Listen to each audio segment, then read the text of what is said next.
Good evening.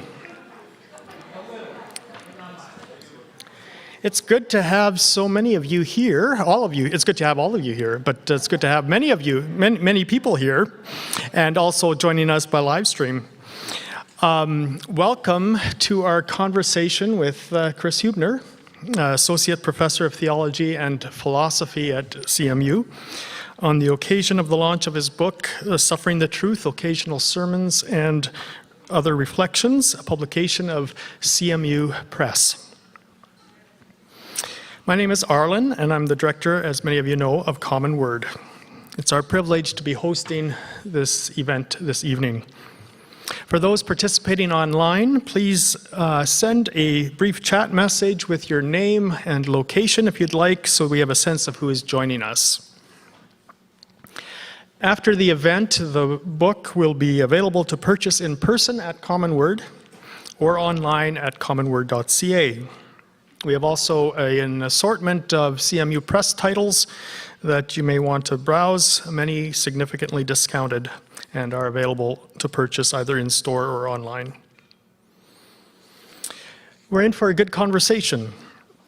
Chris will give his inside scoop of the story behind the book. But before he does that, I welcome Sue Sorensen, General Editor of CMU Press and Professor here at CMU, to give her welcome, followed by Paul Dirksen, Associate Professor of Theology and Anabaptist Studies, also from CMU, who will provide a fuller introduction. Welcome.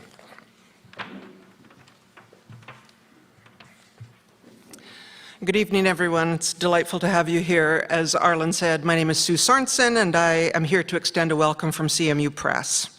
This year I became the new general editor of the press, and I hope in the next few years to have some cool new publishing projects, and we'll have a lot more of these sorts of events again. It's been a long time since we've been able to have things like book launches, so it's such a treat. CMU Press, for those of you who don't know much about it, has been around since 1974. It was CMBC Publications, and over the years, the press has published over 100 titles, of which about 38 are currently in print, and a lot of them are for sale right here. Common Word is our distributor, and you can either pick them up tonight, you can take a flyer from the table, or you can have a look at the website. I want to thank the two student assistants who are working with the press this year, Dante Regier, who's at the table, and Daisy Bellick, who's going to be taking pictures and putting them on social media. They've been enormously helpful to me as I get used to my new leadership of the press. Thanks to Daryl Neustetter-Barg, who's doing live streaming tonight, and thanks also to Arlen Friesenepp and all the staff of Common Word.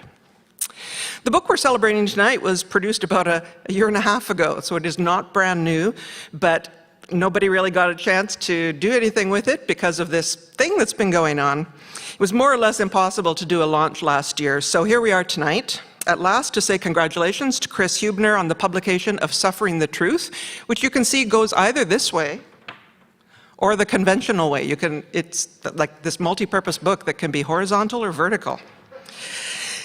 But first, to introduce Chris, I'd like to ask Paul Dirksen, who's Chris's colleague in our theology factory, to be the one to introduce him and this new book. So please welcome Paul Dirksen.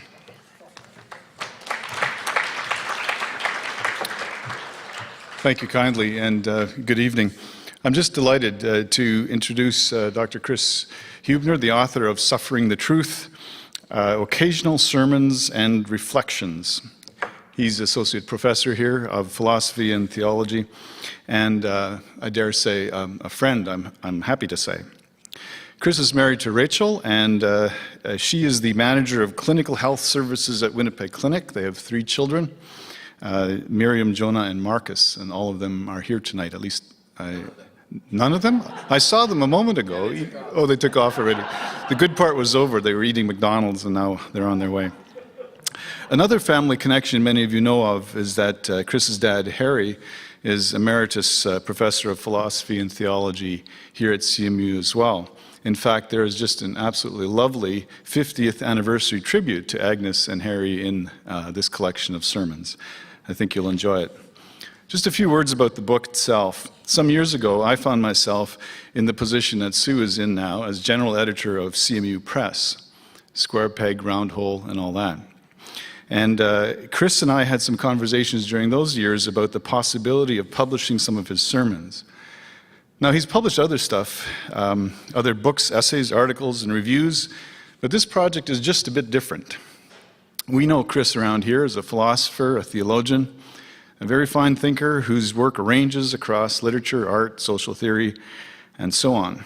We also know him as a sometimes self-described contrarian, as a cyclist, but not primarily as a preacher.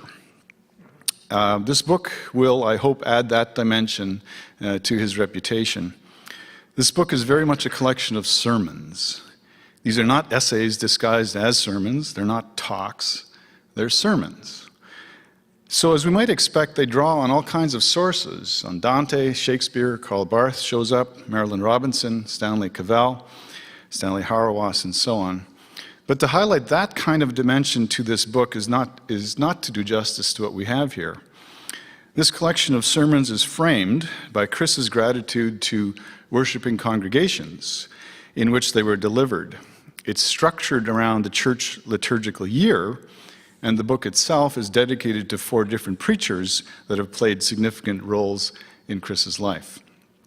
And finally, the introduction, written especially for the book, entitled On Preaching as Preening, or The Difficulty of Preaching Occasionally, is worth the price of the book, especially if you are a regular preacher.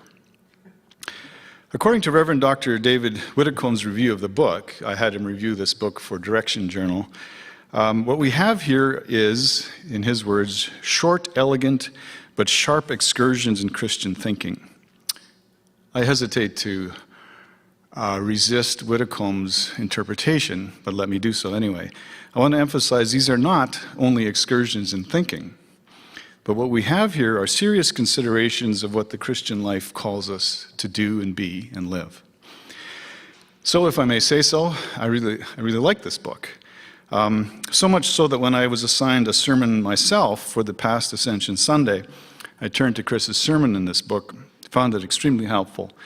In fact, I wrote him and asked if I could read it and pass it off as my own work. Just before I turn the podium over to Chris, I want to identify 2 of my favorite sentences in the book. The first one comes in the middle of a sermon on love. I quote, "I am suggesting that good country music is best understood as a countercultural attempt to resist what we might call the misanthropic hegemony of love." We don't hear enough sermons or sentences like that in sermons, in my view. The second sentence I want to highlight is the one that's found in the introduction. It's important, I think, because it encapsulates what I take to be the posture that Chris takes in his preaching. The sentence is short and punchy. Preaching is hard work. Enough said by way of introduction. Congratulations, Chris, on publishing these sermons. I look forward to hearing more from you.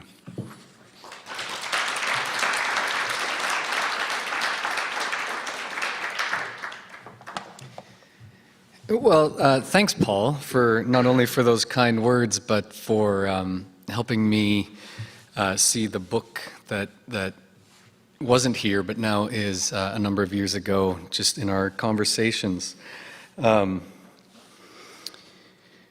it is hard work. I don't like it, and yet it's the kind of work that when it's done, it feels good. Arlen, I don't know if I have much of an inside scoop on this book, but I would think of it maybe this way. I'm working on another book and have been for about 10 years and seem to be more successful in writing and publishing books I didn't intend to write than the one I'm working on. And so this is one of those that just kind of came together because over the years you get asked to do a bunch of things and maybe there's a book here. And so Paul helped to see the book that might be here, which came together for me when I realized that, and I don't know if this is intentional or not, but that most of the times I do get asked to preach, it's on like an event day, what other traditions would call feast days. So Advent, Lent, maybe this is when pastors who regularly preach are looking for time off, and so they bring in the guests to pinch hit, which allowed me a way of thinking about structure, because a book needs a structure that makes sense. And I was struggling with that because it didn't seem to me like a kind of a chronological ordering made any sense. It didn't hang together. Some of these were preached as sermons in churches, yes. Others, CMU chapels, and that's a slightly different thing. There's an anniversary celebration talk and an address to a graduating class. So not all of them are sermons per se, but thankfully we have in the Christian liturgical calendar this period called ordinary time, where some of the things that didn't quite fit the high holy days could find a proper home, and so that's when it kind of came together. As far as sermons themselves go, I don't know what to say until somebody gives me lectionary readings, and then the task is to try to work through them. And that, to me, is always the hardest and most enjoyable and energizing task of preparing for this sort of thing. And as I think about it, it is more biblical than most of the thinking and the work that I do, and it's because of the way the task is framed. I did have a colleague who's not here today. I hope she's not on the live stream. I'm not going to name her, but some of you can guess. After one of these sermons once, she said, "Well, that was good. It wasn't very biblical," which I don't know if it was a compliment or not. But I think they're biblical, or at least these are biblical readings as I'm able to do them. So for whatever that's worth. Excuse me. Sue mentioned, I joke a little bit, joke is not the right word, I comment a little bit about the untimeliness of sermons in the introduction. And that became literal in the delivery of this book. I got it in my hands on March the 13th, 2020. Which was the last day we were on campus in this place for about 6 months. So the timing of the book, at least in terms of its publication, wasn't ideal. So thanks to Sue for this opportunity to give it a little bit of a second life, so to speak. I thought maybe I'd do a reading. Readings tend to happen at these things. It felt funny to read a sermon, and I read them all through last night when I was waiting for a hockey practice to be over, and I couldn't find paragraphs that felt like they could be properly excerpted. And so I thought I would read a little bit from the introduction that Paul has alluded to, which is interesting because it's the only piece in this book that hasn't already been delivered orally, and probably wasn't written to be delivered orally. But it's an attempt to explain or name or reflect on what I think is happening in the rest of the sermons. And Dante, or more Beatrice. How many of you have read the Divine Comedy? I see Daniel there. The best part of the Divine Comedy is Beatrice's attitude. She has no fear about just tearing Dante a new one, and she does this many times. And so at the end of the whole project, book 29 of Paradiso, which is kind of the end of the whole comedy. Of course, Dante puts these words into her mouth, but she just goes on a rant against preachers. And the first time I read it, it just really caught my attention, and so that's how I framed the introduction. In Canto 29, near the end of the Paradiso, and indeed at the finish of the entire Divine Comedy, Dante unleashes a searing rant against bad preaching. He places his invective in the mouth of Beatrice, who serves as the spokesperson for much of the theological reflection offered in the Paradiso. In this particular scene, Beatrice is addressing Dante, who is nearing the end of the course of theological education he undergoes in his journey through the celestial spheres. This pilgrimage through the light of the stars that constitute the heavens began in a much darker place. Dante's epic theological poem opens in the middle of a forest where he found himself lost and entirely alone, separated not only from God, but from any other human beings. But now, as Dante and Beatrice approach the very home in which God resides, along with the angels and the saints, in a state of enduring friendship, Beatrice rails against preachers who, quote, ply their trade with buffoonery and jokes. These preachers can be identified, she suggests, by their swollen egos, which expand a little bit more with each burst of laughter they manage to elicit from the crowds they are addressing.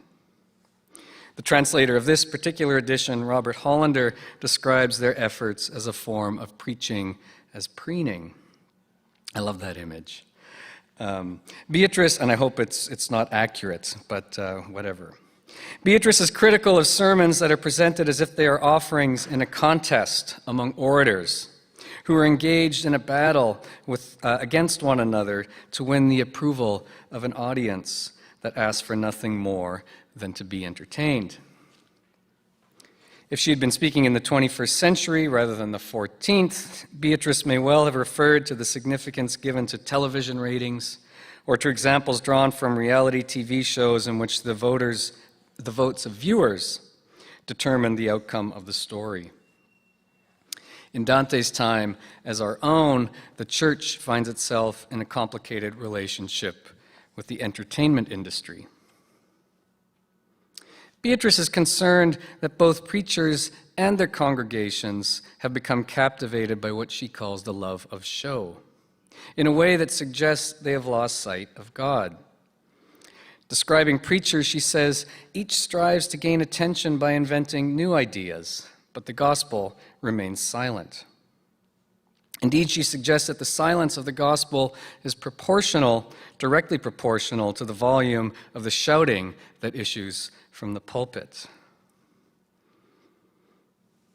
This is not preaching the truth of God, she warns, but rather the proliferation of lies. By gunning for laughs and other forms of approval, preachers who are called to tend to the well-being of their flocks actually end up leaving their congregations fundamentally malnourished. Their preoccupation with entertainment serves to create an ignorant flock, as she calls it, that is fed on wind, rather than the nurturing spiritual truth of the gospel. Fed on wind, I think she's describing, churches as basically just farting. Dante's got all kinds of potty humor. Beatrice makes clear, however, that the blame does not rest solely on the shoulders of the preachers who struggle to shepherd their congregations. The sheep under their care also experience the piercing sting of her sharp tongue.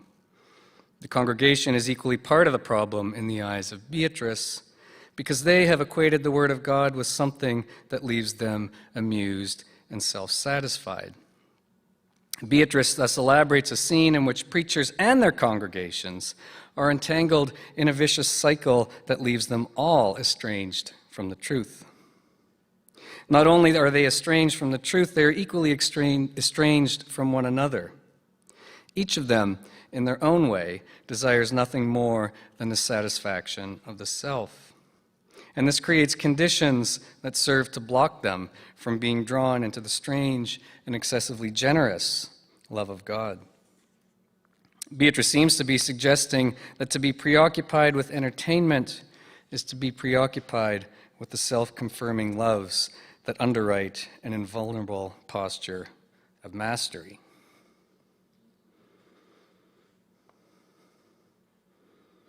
I'm going to just jump into another section.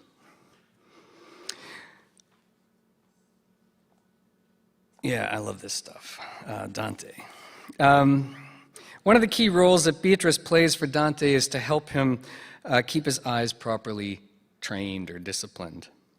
When he gives in to the temptation and stares at her directly with the possessive gaze that sees her as that pretty girl from Florence he saw way back when, she cries out, admonishing that his eyes are too fixed. This is in Purgatorio when he finally meets her at the top of the mountain in earthly paradise, the Garden of Eden. He looks into her eyes and she yells at him again, too fixed. Beatrice thus functions to refashion Dante's gaze and reorder his love in such a way that they seek not a possession to be grasped, but to approach the world through what we might call a logic of grammar or gift. This is not a rejection of love, of laughter, and the world as such. Rather, it's a dispossessive way of seeing and being in the world which recognizes that it is not ours to control. And Beatrice needs to school Dante to see through her, but not to let his eyes rest upon her. And so she's, in a sense, requiring him to look at her the way one gazes upon an icon, to have our vision redirected and refracted. In order to spell this out, we do well to recall that Dante's project in the comedy is an attempt to reimagine the very nature of his own task as a poet. Whereas he had earlier approached poetry as an attempt to entertain with fabulous images that win praise for the poet, Dante now comes to see poetry as a kind of self-sacrifice, a mystical erasure of the ego. He wants to do something new with his poetry by reconceiving it as a thoroughly theological enterprise. The Dante scholar John Fracero calls it the poetics of conversion. Christian Maves, another scholar, helpfully summarizes it by saying this: there is no path to understanding, happiness, or immortality that does not go through self-sacrifice, through the death to blind self-interest, that is an awakening to love, to freedom, to the infinite in and as the finite, in other words, to Christ.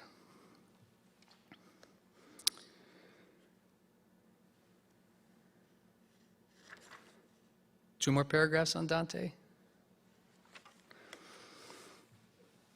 It's important to appreciate, I think, that the contrast Beatrice is drawing when she excoriates bad preachers and their congregations is not a contrast between something that's pleasurable, something that we enjoy, and something that is painful. In other words, its value it doesn't ride piggyback on whether we enjoy it or not. We miss the point she is making if we treat it as a question of the presence or absence of laughter or entertainment as such.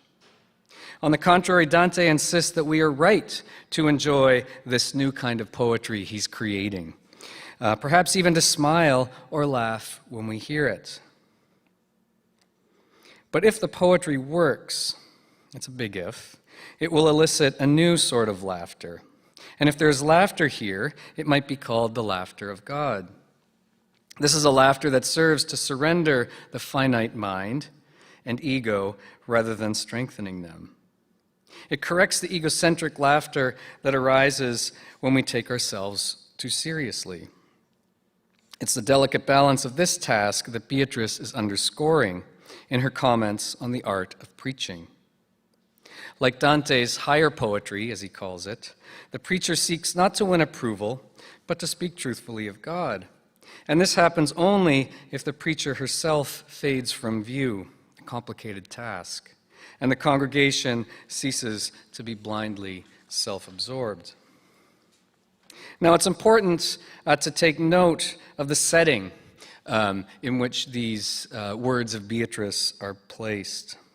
The scene takes place in what Dante calls the crystalline sphere. This is the ninth and uppermost part of the created heavens, the highest point of God's creation in time. And it is from here that the temporal character, which defines the rest of the created order, has its beginning.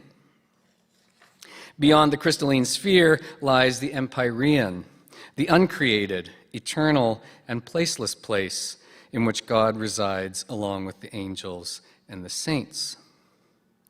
That a discussion of preaching is located here, I think, speaks to the lofty nature of its task, but it is equally important to appreciate that this scene is not located in the empyrean itself. Like the virtues of faith and hope, but not love, preaching is not necessary when we are in the very presence of God. There's only love. Faith is gone, hope is gone, it's not necessary.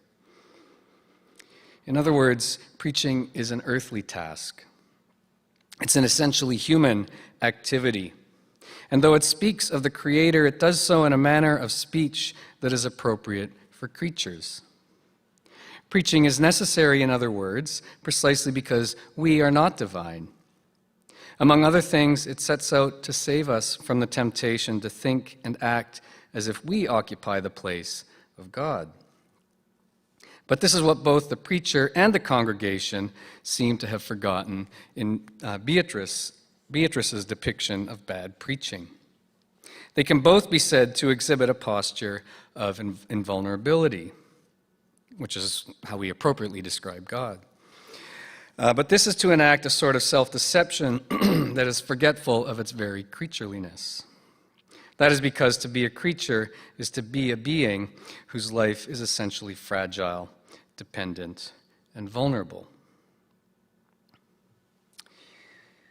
So I begin with these reflections on Dante because they help, at least for me, to capture the sense of terror I experience every time someone asks if I'll preach a sermon or a chapel at CMU. I hate it. Beatrice's comments on preaching sound a sobering note of caution, perhaps even of outright danger for anyone who dares to step up to the pulpit to deliver a sermon. They're a reminder that preaching is a demanding and inherently difficult task, and properly so. Now, there may be some who are rightly described as natural preachers. I see a few of them out there. But I'm fairly certain that I'm not one of them. Preaching most definitely does not come naturally to me. I think most of these sermons were written, 90% of them, sometime between like midnight and the morning at which they had to be delivered, just because words are hard to find until they have to be found. Although I have the utmost admiration for those who are called to preach on a regular basis, this is not something I ever set out to do, even on an occasional basis, let alone a more regular one. It is perhaps for this reason that I've only ever found myself preaching when I have been invited to do so by others. And to be honest, I'm thankful that I'm not asked very often, because I find it a challenging and emotionally draining task. But despite its difficulty, I've come to appreciate the hard work that it involves. That others have found themselves in a position of thinking it might be a good idea to have me deliver a sermon, and sometimes even to do it again, must surely be a sign that God has a robust sense of humor. Nevertheless, when I am occasionally invited to preach, I find it helpful to be mindful of Beatrice's harsh words on preaching and Dante's more general understanding of the difficulty of speaking truthfully of God.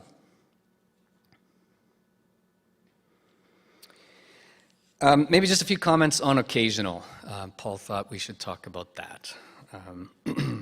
And then a comment on the cover art. I've subtitled the book in a way that acknowledges the extent to which the sermons it contains can be described as occasional. And this is so, I think, in at least three different but interrelated ways.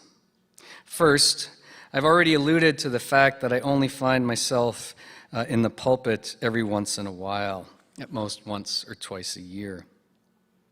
Second, it's also worth noting that these sermons and reflections only exist at all because they were occasioned by others. They were invitations. Preaching is not always offered as a response to a specific invitation of some sort, but it is nevertheless the case that all of my preaching has been.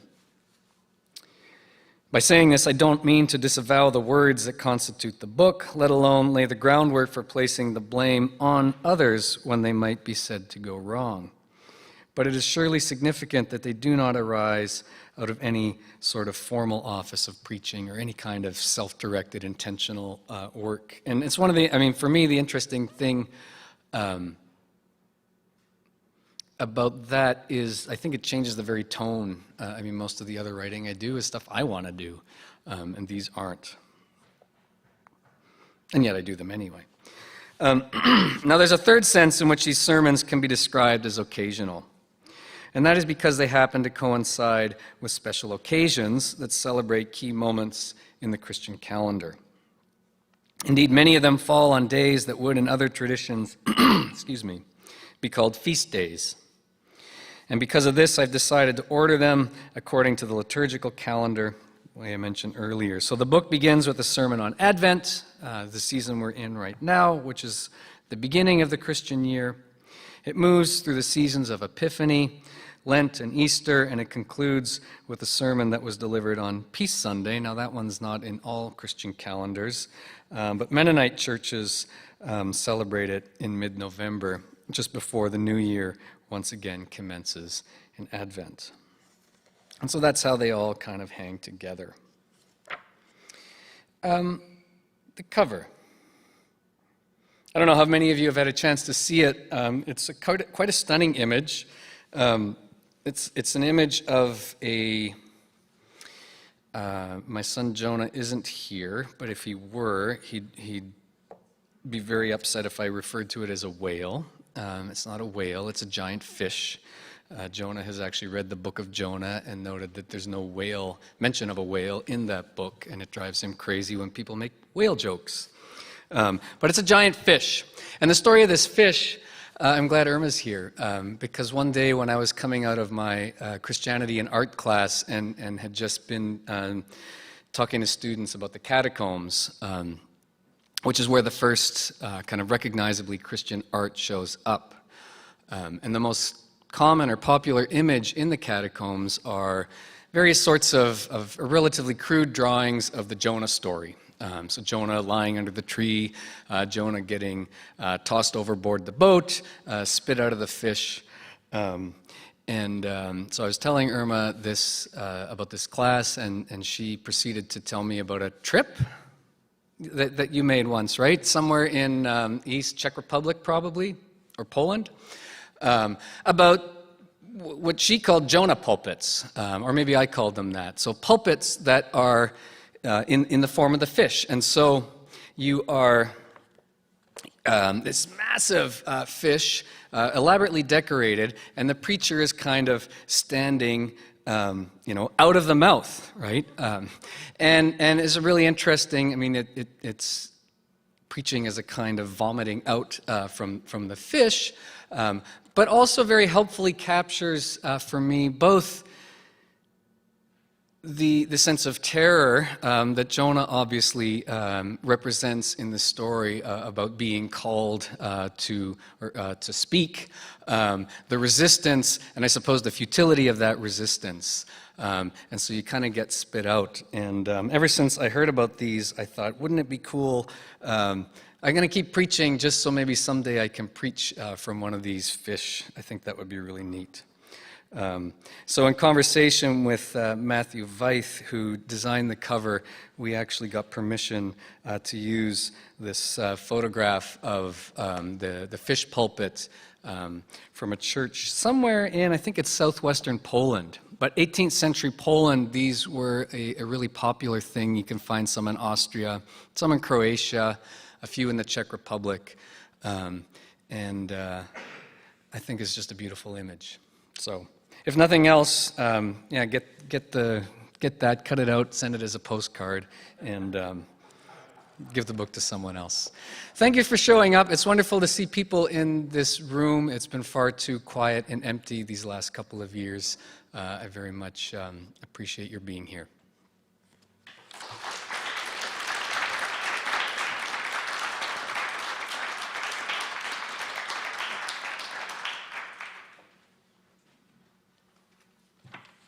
Thank you, Chris. And thank you, Paul. And I also wanted to extend a thank you to Brooklyn on sound. Thank you for that too, and for the others that have helped this evening. The book, of course, as I said, is available for sale at Common Word or at commonword.ca.